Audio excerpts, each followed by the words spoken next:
Naniniwala naman si Senator Bam Aquino na pamumulitika lang ang pagsasangkot sa mga taga-oposisyon sa nangyaring pag-atake ng Maute Group sa Marawi City. Ito ang balita ni Nel Mariboho. Dismayado si Liberal Party Senator Bam Aquino sa pagdawit sa kanya ni Department of Justice Secretary Vitaliano Aguirre sa umano'y planong destabilisasyon laban sa Administrasyon Duterte. Ayon sa senador, malinaw na pamumulitika lamang ang pakay ng akusasyong ito. Hindi naman po sikreto na meron talagang move to really implicate the opposition senators or those who have been dissenting on some of the issues of the administration. Una nang nilinaw kagabi ni Justice Secretary Aguirre na misquoted lamang siya sa issue.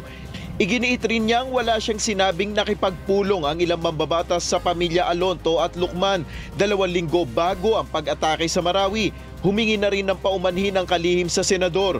Ngunit sa kabila nito, nais pa rin ni Senator Aquino na mag-issue ng public apology si Secretary Aguirre.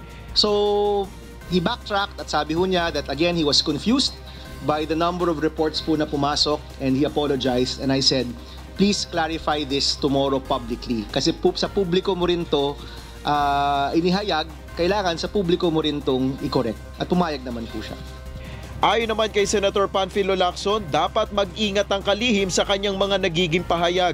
Kasi siyempre, pagka may sinabi ang Secretary of Justice, dapat verifikado. Dapat i-fact check mo.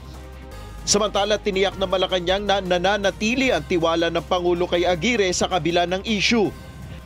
He has the full trust of the President. He has been doing an excellent job actually in the DOJ. However, there are certain things that he has, for example, these are all part of his process, and so we defer to him. Regarding the DOJ, these are, I'm sure he's fully aware of what he needs to do and how to address the matter.